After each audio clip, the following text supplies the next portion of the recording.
পড়তে বসবি কি বলতো? আর পড়তেই যদি বসেছিস তাহলে কেন আওয়াজ পাচ্ছি না? একটু জোরে জোরে পড়। আমরা যখন ছোটবেলায় পড়তাম তো জোরে জোরে পড়তাম, তোদের মতো মনে মনে পড়তাম না। দেখবি তোর দিদাকে জিজ্ঞেস করবি কোনোদিন আমার নিয়ে কোনো অভিযোগ আছে কিনা।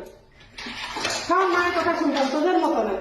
সারাদিন কাজ করবো আর তোদের পড়াশোনা নেই, কিচ্ছু নেই, গোটা দিন কাজ করেই যাবো, তবু তোদের আর মন ভরবে না। এটা বানাও না সেটা বানাও, আর তোরা পড়াশোনা বাদ দিয়ে গোটা দিন শুধু ফোনে মুখ বুঝে বসে থাক। পড়াশোনার তো কোনো বালাই নেই। দাঁড়া, তোর বাবাকে আজকে রাত্রিবেলা আসতে দে, একবার অফিস থেকে আসতে দে। দিব্যি তো অফিসে গিয়ে বসে আছে আর আমার এখানে তোরা হাড় মাস চিবাচ্ছিস। মানে তোদেরকে যে কি বলবো। আর বাবাকে এটা খাবো না সেটা খাবো না, সব নতুন নতুন খাবার বানাও গোটা দিন ধরে। আমি বোধহয় কাজের মাসি না, গোটা দিন শুধু কাজ করবো, তাও তোদের মন পাওয়া যাবে না, তোর বাবারও মন পাওয়া যাবে।